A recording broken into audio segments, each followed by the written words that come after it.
এপার বাংলা হোক কিংবা ওপার বাংলা, বাঙালি ভ্রমণপ্রিয় বলতেই দার্জিলিং এক আবেগের নাম।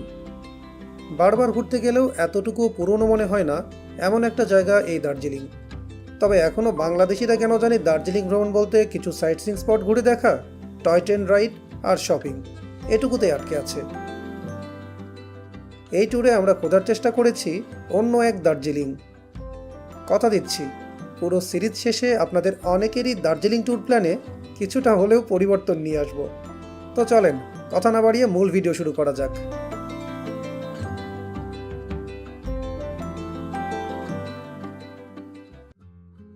দার্জিলিং যেতে হলে আপনাদেরকে প্রথমে যেতে হবে শিলিগুড়ি।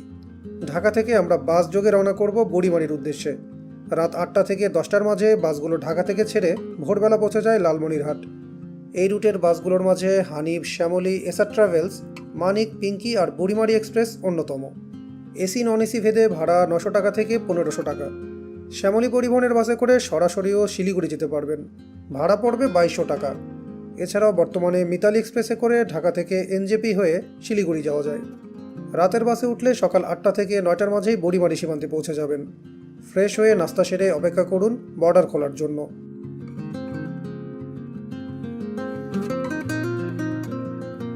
9টায় বর্ডার খুললে প্রথমে বাংলাদেশ অংশে ইমিগ্রেশন, বিজিবি আর কাস্টমস চেকিং কমপ্লিট করুন। সাথে অবশ্যই ভ্যাকসিনেশন সার্টিফিকেট রাখবেন। সেই সাথে চাকুরিজীবী হলে আপডেটেড এনওসি। এই সীমান্ত দিয়ে ভারতে প্রবেশ করতে আপনাদেরকে অবশ্যই বাই রোড চ্যাংড়াবান্ধা হয়ে ভারতের ভিসা থাকতে হবে। ভারতে প্রবেশের পর সেখানকার ইমিগ্রেশন আর কাস্টমস ক্লিয়ার করুন। ব্যাস, এবার আপনি ভারতে ঢোকার জন্য একদম রেডি। মানি এক্সচেঞ্জের জন্য চ্যাংড়াবান্ধা সীমান্তেই এজেন্ট পেয়ে যাবেন। দরদাম করে টাকা বা ডলার ভাঙিয়ে নিন। সীমান্ত থেকে শিলিগুড়ি পর্যন্ত রিজার্ভ ক্যাব ভাড়া পড়বে 2000 রুপির মতো। খরচ বাঁচিয়ে চলতে চাইলে প্রথমে শেয়ার্ড অটোরিকশায় 30 রুপি ভাড়ায় চলে যান চ্যাংড়াবান্ধা বাইপাস। সেখান থেকে নিয়মিত বিরতিতে শিলিগুড়ির রানিং বাস পেয়ে যাবেন, ভাড়া জনপ্রতি 70 রুপির মতো। এই মৌসুমে ভারতের বিভিন্ন প্রদেশে বাংলাদেশি পর্যটকদের সংখ্যা অনেক বেড়ে চলেছে। ঝঞ্ঝাটমুক্ত ভারত ভ্রমণে চেক করে দেখতে পারেন আমার ফেভারিট ট্রাভেল অ্যাপ গোজায়ান। যে কোনো জায়গায় ঘুরতে যাওয়ার ফ্লাইট, হোটেল, ট্যুর সবই আছে গোজায়ানে। বুকিং করার প্রসেসটা আমি একটু পরে আপনাদেরকে বুঝিয়ে দিচ্ছি।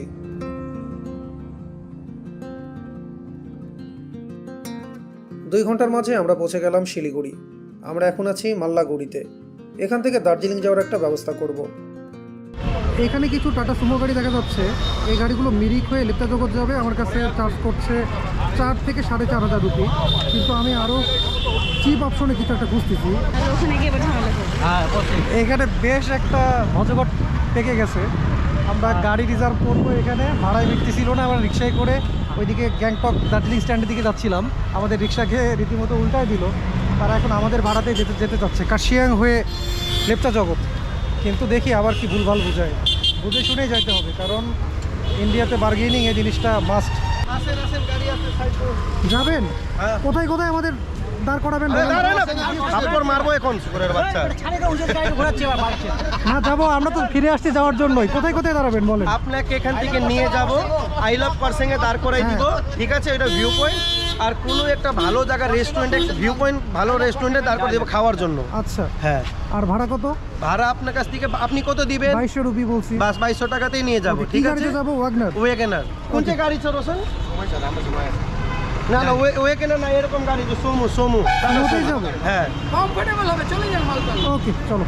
দেখতে পারলেন কিভাবে বার্গেনিং করা হলো। এখানে গাড়ি আসছে আর এই ফাঁকে আমরা কোনো একটা ছোট্ট দোকানে যাব, গিয়ে সেখান থেকে চিপস, জুস এই টাইপের কিছু কিনে পেটের যে অবস্থা আপাতত একটু ক্ষুধাটা নিবারণ করব। এরপরে পথে কোনো এক জায়গায় আমরা খেয়ে নিব কার্শিয়াংয়ের দিকে। শিলিগুড়িতে জিপের সামনে ব্রাজিলের পতাকা। আমাদের গাড়ি যাত্রা শুরু করলো। भैया जी का नाम क्या है? জিগমি জিগমি জি। তামাং। জিগমি তামাং জি। আমরা জিগমি জির সাথে এখন যাচ্ছি কার্শিয়াং হয়ে লেপ্চা জগতের পথে। আর মজার ব্যাপার হচ্ছে এই কার্শিয়াং হয়ে আমরা যে রাস্তাটায় যাব, অলমোস্ট পুরো রাস্তাটাই কিন্তু দার্জিলিংয়ের রাস্তা। জাস্ট আমরা ঘুম থেকে বাম দিকে হচ্ছে 7 থেকে 8 কিলোমিটার গিয়ে লেপ্চা জগৎ পাবো। আর সেই রাস্তাটায় সামনে গেলে হচ্ছে দার্জিলিং। এই কারণে আপনারা এই ব্লগ ফলো করলেই দার্জিলিং কীভাবে যাবেন সেটার একদম ফুল ডিটেলস পেয়ে যাবেন। শিলিগুড়ি থেকে সরাসরি দার্জিলিং যাওয়ার জন্য শেয়ার্ড ক্যাবে ভাড়া পড়বে জনপ্রতি 250 রুপির মতো। আর রিজার্ভে যেতে চাইলে গাড়ি ভেদে কম বেশি 2500 রুপি। পথের মনোরম সৌন্দর্য উপভোগ করতে করতে 2.5 থেকে 3 ঘন্টার মাঝে দার্জিলিং পৌঁছে যাবেন। এই পথে সমতল থেকে যতই পাহাড়ের দিকে উঠতে থাকবেন, আপনার মুগ্ধতা ততই বাড়তে থাকবে। এখন আমরা অফিসিয়ালি দার্জিলিং ডিস্ট্রিক্টের ভিতরে পৌঁছে গেছি। আর দার্জিলিং ডিস্ট্রিক্টে ঢোকার শুরুতেই কার্শিয়াংয়ের দিকে যে রাস্তাটা উঠে গেছে, মানে এখান থেকে অ্যালটিটিউড গেইন হয়েছে, সাপের মতো বাঁকা রাস্তা উপরের দিকে উঠে গেছে, তারপরে কার্শিয়াং, সেই দিকে আমরা উঠছি এখন। ভ্রমণ ক্লান্তি ঘোচাতে অল্প সময়ের মাঝেই আমরা যাত্রা বিরতি নিয়ে নিলাম। আমাদের এখন পর্যন্ত লাঞ্চ করা হয়নি, ক্ষুধায় অবস্থা একেবারে খারাপ। কার্শিয়াংমুখী এই কার্ভি রোডে বেশ কিছু রেস্টুরেন্ট আছে, আমরা তেমনই একটা রোড সাইড রেস্টুরেন্টে গাড়ি দাঁড় করালাম। এখান থেকে আমরা এখন লাঞ্চ সেরে নেব। আমরা লাঞ্চ নিয়ে বসে গেলাম। এদিকে সোমা হচ্ছে পাহাড়ে এসেই প্রথমে মোমো খাচ্ছে, ভেজ মোমো। স্টাফিং কেমন? স্টাফিং ভালো, বাট সসটা অতটা আমাদের ভালোই। 8 পিস এখানে নিচ্ছে হচ্ছে 50 রুপি। আর আমি এখানে একটা ভেজ থালি নিয়েছি। এখানে রাইস আছে, পটেটো আছে, ভেজিটেবল, সাথে হচ্ছে দেখেন আচার মাচার এগুলো দিয়ে, একটা ডিম আছে, ডিম অমলেট। এটা হচ্ছে 120 রুপি। ওকে, এখন খাবার দাবার সেরে নেই, তারপরে পথে দেখা হবে।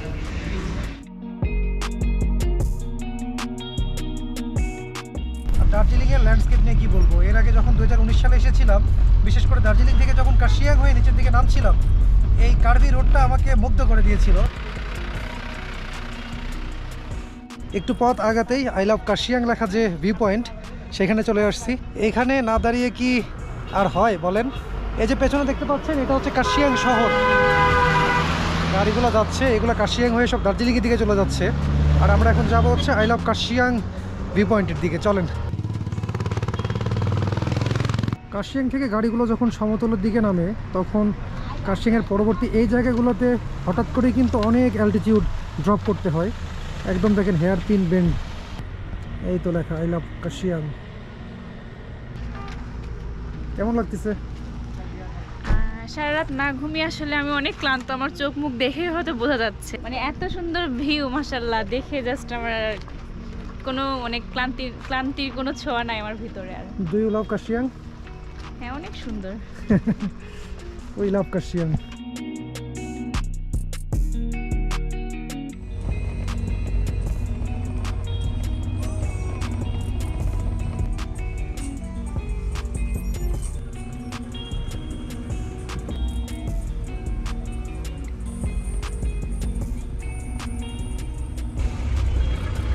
আমরা এখন ঢুকে যাচ্ছি কার্শিয়াং শহরে। একদিকে দার্জিলিং হিমালয়ান রেলওয়েসের হেরিটেজ রেলওয়ে ট্র্যাক, এই যে দেখেন পাশে, আর তার পাশে হচ্ছে দার্জিলিংমুখী রাস্তা। আর ওই যে সামনে কার্শিয়াং স্টেশন দেখা যাচ্ছে। কার্শিয়াং শহর অতিক্রম করতে করতে আপনাদেরকে গোজায়ন থেকে ট্রাভেল বুক করতে শিখিয়ে দেই। ডেসক্রিপশন বক্সে দেওয়া লিঙ্ক থেকে প্রথমে চলে যাবেন তাদের অ্যাপ থেকে আপনার ডেট ও ডেস্টিনেশন পছন্দ করে ক্লিক করবেন সার্চ বাটন। এরপর লিমিটলেস অপশনস থেকে বেছে নেবেন আপনার পছন্দের হোটেল, ফ্লাইট কিংবা ট্যুর। পেমেন্ট কমপ্লিট করার সাথে সাথে পেয়ে যাবেন ইনস্ট্যান্ট কনফার্মেশন। ব্যাস, ভালো কথা, গোজায়নে কিন্তু 0% EMI সুবিধাও পেয়ে যাবেন। এদিকে গল্পে গল্পে পাহাড়ে ঝুঁক করে রাত নেমে এলো। এখন বাজে সন্ধ্যা 5:30টার মতো, আর আমরা চলে এসেছি ঘুমে। ঘুম থেকে দার্জিলিং মাত্র 8 থেকে 9 কিলোমিটারের পথ। ঠিক এই জায়গাটা এসে আমাদের গাড়ি, এই দেখে ঘুম স্টেশনকে ডান পাশে রেখে এখন চলে যাচ্ছে লেপচা জগতের দিকে। ঘুম স্টেশনের ডান দিক দিয়ে যে রাস্তাটা চলে গেছে, ওই দিক দিয়ে গেলে আমরা দার্জিলিং চলে যেতাম। আমরা এখন লেপচা জগতের রাস্তায় মোড় নিয়ে ফেললাম আর অতিক্রম করছি ঘুম।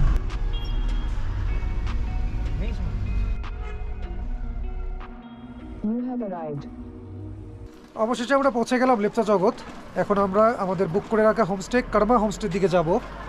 আর লেপচা জগতে আসার পরে ঠান্ডা রাস্তাও বেশ ভালোই পাওয়া যাচ্ছে। হোমস্টেতে যাই, তারপরে দেখা হবে। কর্মা হোমস্টেতে আমাদের রুমে আমরা চেক ইন করে ফেলেছি। আসেন রুমটা একটু দেখাই দিই আপনাদের। এটা হচ্ছে আমাদের রুম। দেখেন এখানে মোটামুটি 3 জন থাকার মতো ব্যবস্থা আছে। আমরা 2 জন থাকবো। রুমের শুরুতেই ওয়াশরুম। ফার্স্ট লুকে আমার কাছে নিট অ্যান্ড ক্লিন মনে হচ্ছে। আর এইদিকে হচ্ছে, খোলো তো দেখি জানালা। সকালে বোধহয় খুব ভালো ভিউ পাওয়া যাবে, তাই না? এখনই অনেক সুন্দর ভিউ সকালে। দেখো জাস্ট। দূরে কোনো একটি পাহাড়ি শহর দেখা যাচ্ছে। এই রুমে হচ্ছে আমাদের per head per night 1600 rupee করে পড়ছে, ফুড অ্যান্ড লজিং। আমাদের এই ট্যুরে ভারতের 3 জন বন্ধু আছে। এবার চলেন তাদের সাথে দেখা করিয়ে নিয়ে আসি। আরে সুমন্ত এখানেই বসে আছেন দেখি, কি অবস্থা? আর ঠান্ডায় জমে গেছি। লেপচা জগতে এত ঠান্ডা হবে আশা করিনি। যাই হোক, আপনি কিন্তু আমাকে বলেন নাই, বলছেন সান্দাকফু ফালুটে শুধু ঠান্ডা হবে। ঠিক আমার মনে হচ্ছে এখানকার থেকে টুমলিং আরো বেশি, সান্দাকফু তো আরো বেশি, আর ফালুটে তো কথা ছেড়েই দাও। ফালুটে তো আমি দেখে আসছি মাইনাস টেম্পারেচার। যাক, শেষ বেশ আমাদের ট্রিপ হচ্ছে, আবার দেখা হলো, এরকম দেখা হোক। এই যে সাথে আরেকজন আছে, অভিক, কি খবর বলো? আমার খবর ভালোই হচ্ছে, তোমার কি খবর বলো? আমার খবর, তোমাকে তো টেনশন দিয়ে ফেলছি, হ্যাঁ, আগে তুমি বললাম। সবাইকে টেনশনই দেওয়া। বাই দ্য ওয়ে, এটা কিন্তু আমাদের ফেক শট হচ্ছে, আমাদের কিন্তু মিটআপ একটু আগেই হয়ে গেছে। এটা আমরা জাস্ট শটের জন্য নিচ্ছি, না তাই না, সেরকম কোনো ব্যাপার না। আমরা এটা ফার্স্ট শর্টের জন্যই তিয়াম না আমাদেরকে খাটায় খালি। হ্যাঁ, একবার খাটায় প্রথম না? হচ্ছে একবার শর্ট নেবো না, তারপরে আবার যেটা করে হচ্ছে আমার কিন্তু ভিসা ভিসা এখনো পাইনি, কিন্তু এটা আইডিএসি প্রবলেম, আমাদের প্রবলেম ছিল না, আমরা ঠিক সময় জমা দিয়েছিলাম। ভিসা কিন্তু কালকে হয়তো পাবো কিনা ঠিক নেই, এখনো রাত্রিবেলা অব্দি মেসেজ ঢোকেনি। আচ্ছা, এখানে আমাদের এবারে আরেকজন ট্যুরমেট জিতেন দা। হ্যালো জিতেন দাদা, দা, কেমন আছেন? কেমন আছেন আপনি? ভালো আছি। ওকে, আমাদের হচ্ছে সান্দাকফু ফালুটে। এখন আমরা একটা ভিউ পয়েন্টে যাচ্ছি, লেপচা জগৎ ভিউ পয়েন্ট, যেটা আমাদের হোমস্টে থেকে জাস্ট 2 থেকে 3 মিনিট হাঁটা রাস্তা। অন্ধকারে ভিউ পাবো কিছু? হ্যাঁ, দারুণ ভিউ আছে। আমরা একটু আগেই গেছিলাম, এখন আপনাদেরকে গিয়ে আবার আমরা সরাসরি দেখাচ্ছি। আচ্ছা, ওকে, ঠিক আছে। 360 রিয়েল ভিউ। সন্ধ্যা রাতটা আমরা কাটিয়ে দিলাম দারুণ এক বনফায়ার করে। অনেকদিন পর সুমনদাদের সাথে ট্যুর, তাই আড্ডাও চললো দারুণ। এই শীতে আগুনের পাশে এসে শরীরটাও যেন একটু সাড়া খুঁজে পেল। এই আমাদের বনফায়ার এখানে শুরু হয়ে গেছে। এই যে বনফায়ার পেছনে হচ্ছে, এখানে আমাদের বারবিকিউ হচ্ছে, চিকেন বারবিকিউ। চিকেনগুলোকে দেখে তো দারুণ টেস্টি লাগছে। এই পাহাড়ে এই মনোরম ওয়েদারে একটুখানি এরকম টেস্টি চিকেন খেলে আলাদাই ফিলিং পাওয়া যাবে। এটা না খেলে এখানে এসে বোঝা যাবে না।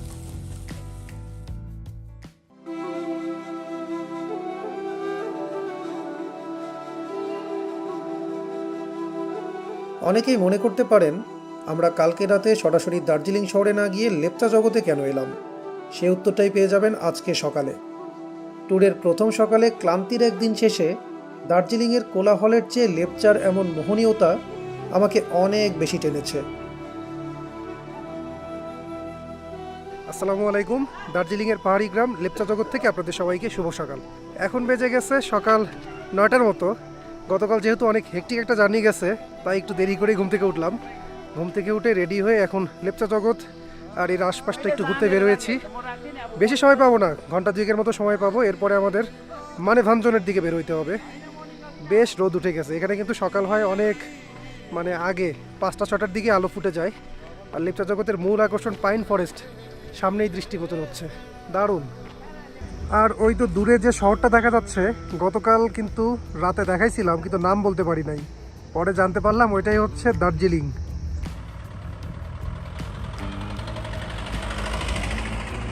আর এটা হচ্ছে লেপচা জগতের মূল বাজার এলাকা। অনেক রিসোর্ট, হোমস্টে পেয়ে যাবেন এইখানে। আমরা ওই পাশটা একটা হোমস্টেতে আছি। হিমালয়ের কোলে শান্ত স্নিগ্ধ এক পাহাড়ি গ্রাম লেপচা, যাকে কিনা মেঘের এমন চাদর যখন তখন জাপটে ধরে। হঠাৎ করেই মেঘের ঘন চাদরে ছেয়ে গেল লেপচা। কি অপার্থিব এক ব্যাপার। পাশের পাইন ফরেস্টকে যেন মনে হচ্ছিল এক টুকরো স্বর্গপুরী। সুবহানাল্লাহ। লেপচা জগতের মেইন বাজার এরিয়ায় যে রাস্তাটা ধরে আমরা সামনের দিকে হেঁটে এলাম, চমৎকার একটা রাস্তা। আমাদের হোমস্টে থেকে 3 থেকে 4 মিনিট হেঁটেছি, তারপরে আমরা এখানে সুন্দর একটা পাইন ফরেস্টের কাছে চলে এলাম। আসলে লেপচা জগৎ জায়গাটা অনেক ছোট।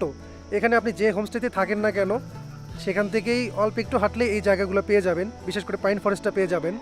যেটা বলছিলাম, এখানে হোমস্টে ঠিক করার আগে আপনারা আপনাদের চাহিদা মতো কাঞ্চনজঙ্ঘার ভিউ যদি চান, যেহেতু লেপচা জগৎ থেকে কাঞ্চনজঙ্ঘা ক্লিয়ার ওয়েদারে খুব ভালো দেখা যায়। আমরা এখন যে সময় এসেছি এটাও কিন্তু কাঞ্চনজঙ্ঘা দেখার জন্য একদম পারফেক্ট টাইম, নভেম্বর মাস। কিন্তু একটু ফগি ওয়েদার থাকার কারণে আর আমরা একটু দেরি করে ঘুম থেকে উঠেছি, এই জন্য কাঞ্চনজঙ্ঘা যদি সকালে একটু দেখা গিয়েও থাকে ভোরবেলায়, সেটা আমরা মিস করে ফেলেছি। মনে হয় না আজকে দেখা গেছে, কারণ কালকে থেকেই ফগ বেশ ভালো পাওয়া যাচ্ছিল। আর হোমস্টের ওনার উনিও আমাদের বলছিলেন যে গত 2-3 দিন দেখা যাচ্ছে না। এইখানে রাস্তায় দাঁড়ায় একটানা কথা বলা খুব চাপ হয়ে গেছে, কারণ প্রচুর গাড়ি ঘোড়া চলতেছে তো কথা বলা যাচ্ছে না, একটু পরে পরে শর্টকাট করতে হচ্ছে। আর আরেকটা ইনফরমেশন দিয়ে রাখি, আমরা যে হোমস্টেতে উঠেছি কর্মা হোমস্টে, এটা আমি নিজে বুকিং করি নাই, এটা সুমনদা বেশ আগে থেকেই কলকাতায় যখন ছিলেন তখন থেকে এটা মানে প্রি বুকিং করে তারপরে এসেছেন। আমার মনে হচ্ছে আমরা এর চেয়ে বেটার কোনো জায়গায় থাকতে পারতাম যদি এখানে এসে ঠিক করতাম, অথবা অনলাইনে দেখে একটু ঘাটাঘাটি করে ঠিক করতাম। তারপরেও যেহেতু এখন পিক সিজন, টুরিস্টের চাপ আছে, একটা হোমস্টে আগে থেকে ঠিক করা ছিল, এটাও একটা পজিটিভ হিসেবে কাজ করেছে। না হলে দেখা গেলো এখানে এসে ব্যাগ বোসকা নিয়ে একদম একটা মানে ম্যাসাকার অবস্থা হয়ে যায়। তো দেখো ওইদিকে কি সুন্দর একটা গ্রাম, ওইদিকে ভিউটা মনে হয় বেশি সুন্দর। ওয়াও, সুবহানাল্লাহ।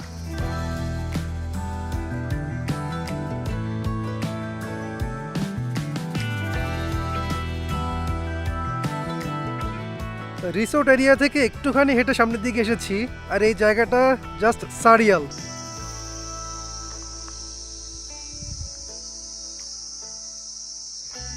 এত চমৎকার একটা সারাউন্ডিংস এবং অ্যাম্বিয়েন্স, সাউন্ড ইফেক্ট কি বলবো, মানে ভাষা আসতেছে না। সকালটা এত সুন্দর যাবে আমি কল্পনাও করি নাই। গতকাল যে টায়ার্ডনেসটা ছিল এত লং জার্নি করে, জাস্ট সকালটা সেটা ভুলিয়ে দিয়েছে। আলহামদুলিল্লাহ, খুবই সুন্দর। অ্যাকচুয়ালি এটা এমন একটা জায়গা, এই জায়গায় হাঁটতে যে কি মজা। রাস্তায় হাঁটার তো অন্যরকম একটা আনন্দ সুখ আছেই, কিন্তু লেপচা জগতের পাইন ফরেস্টের পাশের যে রাস্তাটা, এটা অন্য লেভেলের। এখন মনে হচ্ছে ঘুম থেকে কেন দেরি করে উঠলাম। অ্যাকচুয়ালি আপনারা যারা দার্জিলিং ট্রিপ প্ল্যান করেন, প্রথমেই দার্জিলিংয়ে চলে যান, দার্জিলিং শহর ঘোরেন, ম্যাল রোড ঘোরেন। আমার পরামর্শ থাকবে, আপনারা দার্জিলিং ট্রিপ প্ল্যানে দার্জিলিং ডিস্ট্রিক্টের ভিতরে কিংবা কালিম্পং ডিস্ট্রিক্টের ভিতরে সুন্দর সুন্দর গ্রাম আছে। এর আগে লেপচা জগতের একটা ব্লগ দেখেছিলাম, হিন্দি ভাষী কোনো একটা ব্লগ হবে, ওরা এই রাস্তাতে হাঁটতেছিল, ঠিক আছে, এই রাস্তাতে হাঁটতে হাঁটতে ওইরকম মানে তাদের ভেতরে অন্যরকম একটা উন্মাদনা ছিল সেই শটে, যে শটের কথা আমি মনে করে বলছি আপনাদের। আমার মনে হচ্ছে আমার ফিলিংসটাও একদম সেম। এখানে ছোট্ট একটা ঝামেলা হয়ে গেছে। আপনার নাম? আমি অরিত্র। এইখানে উনি ফরেস্ট অফিসার ছিলেন, উনি জানালেন যে হ্যাঁ তোমরা উড়াও, সমস্যা নাই, কিন্তু রিসোর্ট এরিয়া কিংবা ওই যে পাহাড়ের এরিয়া কাঞ্চনজঙ্ঘা ভিউ ওই দিকে উড়াও। শ্যুট করতে চাইলাম, বললো যে না শ্যুট করার দরকার নেই, তোমরা ক্যামেরায় নিজেরা বলে দাও, ছবি তোলো, তারপর ইনফরমেশন দিয়ে দাও, কিন্তু আমাকে ভিডিওতে নিও না, রিসোর্টের ওইদিকে গিয়ে উড়ানো যাবে। জিজ্ঞেস করলাম, বললো যে হ্যাঁ ওইদিকে উড়াতে পারবা। দারুণ জায়গা, দারুণ। কার্শিয়াং ঘুম হয়ে আমরা দার্জিলিংয়ের রাস্তা দিয়ে এসে তারপরে ডান দিকে টার্ন করে লেপচা জগৎ চলে এসেছিলাম। আর আরেকটা রাস্তা আছে মিরিক হয়ে। এখন এই যে এইদিকে যে রাস্তাটা দেখতে পাচ্ছেন, এই রাস্তাটা দিয়ে গেলে আপনারা মিরিক হয়ে শিলিগুড়ি পৌঁছাতে পারবেন।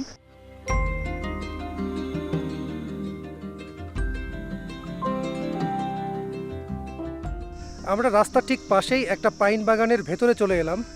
দারুণ জায়গা, দারুণ। লেপচা জগৎ নিয়ে আসলে যত বলবো ততই কম হয়ে যাবে। মজার ব্যাপার হলো আমরা এখন যে ভিউ পয়েন্টে যাচ্ছি, সেই ভিউ পয়েন্টটা এই যে দেখেন রাস্তা করে দেয়া। যদি ওয়েদার পরিষ্কার থাকে তাহলে ওই জায়গাটা থেকে নাকি কাঞ্চনজঙ্ঘা একদম ক্লিয়ার দেখা যায়।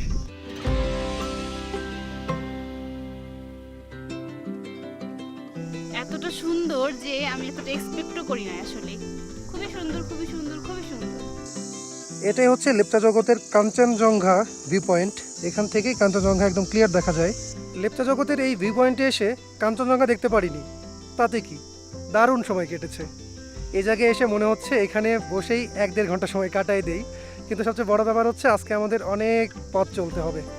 আমরা যাব একটা নতুন এক্সপেডিশনে। লেপচা জগৎ নিয়ে আমাদের এই ব্লগটা আপনাদের কেমন লাগলো সেটা অবশ্যই কমেন্ট সেকশনে জানাবেন। এই ধরনের কাজ যদি আরও বেশি বেশি দেখতে চান তাহলে অবশ্যই চ্যানেলটা সাবস্ক্রাইব করে নিন। ভালো থাকবেন সবাই, আল্লাহ হাফিজ।